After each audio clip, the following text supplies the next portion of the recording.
भाई मैंने जय जगन्नाथ। आज देखिए द्विघात समीकरण नेक्स्ट क्वेश्चन कौन है ना 8x - 7x square equal to 0 समीकरण रे मूलद्वयर गुणफल केते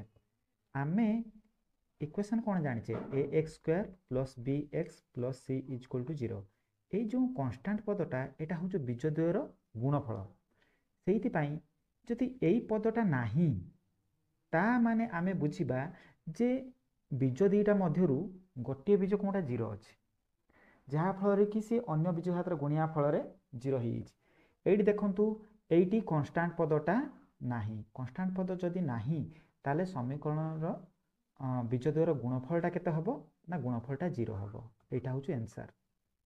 एई भले जदि क्वेश्चन थिबो ताले आपण पेन पेपर यूज करिवार नाही खाली सिंपल ट्रिक कोन जदि सी पदटा नाही ताले गुणफल 0 हो जिवो। आसन देखा next question ax square - x equal to 0 देखंतु एटी सी पदटा अछि कि सी पदटा नाही सी पद जदि नाही ताने आमे कोन बुझिबा ना समीकरण रो गोटे बीज तो 0 गोटे बीज होचो 0 अन्य बीजटा आमे ax square equal to x कर दबा एठी x x कटि गला